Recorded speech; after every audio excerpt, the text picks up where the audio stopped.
বলছেন লা ইলমা লানা ইল্লা মা আল্লামতানা, হে আল্লাহ আপনি আমাদেরকে যা শিখিয়েছেন এর বাইরে তো কোনো জ্ঞান নাই আমাদের। তারপর আল্লাহ পাক আদমকে বললেন আলাইহিস সালাম, হে আদম তুমি সব নাম বলে দাও দেখি। এরপর আদম আলাইহিস সালাম সমস্ত নাম একটা একটা করে বলে দিলেন। তাহলে আমাদের পিতা জ্ঞানী ছিলেন, নজ্ঞ ছিলেন, আর আমরা তার সন্তান হিসেবে জ্ঞানী নজ্ঞ, এটা আমাদের শোভা পায়। আমাদের পিতা ছিলেন মহাবিশ্বের সবচেয়ে জ্ঞানী সত্তা, আল্লাহ রাব্বুল আলামিন তাকে জ্ঞান শিক্ষা দিয়েছেন, সমস্ত জ্ঞান।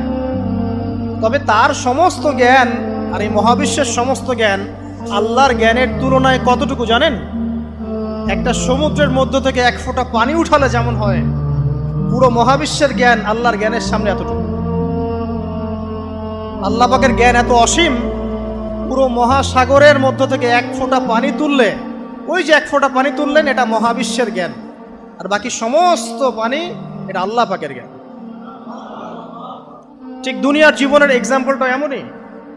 একটা সাগরের মধ্যে আঙ্গুল ডুবালে, আঙ্গুল উঠালে যতটুকু পানি আঙ্গুলে বেঁধে থাকে এটা দুনিয়া, আর পুরো মহাসাগরটাই হচ্ছে কি আখিরাত।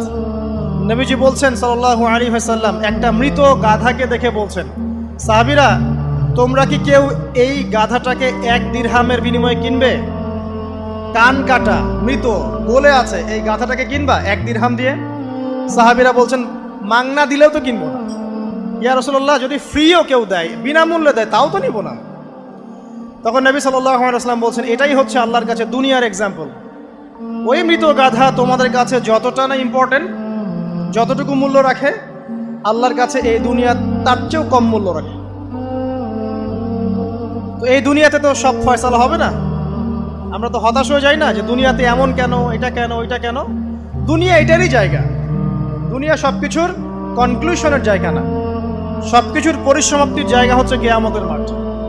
ওই দিন যে সফল সে সফল, যে ব্যর্থ সে ব্যর্থ।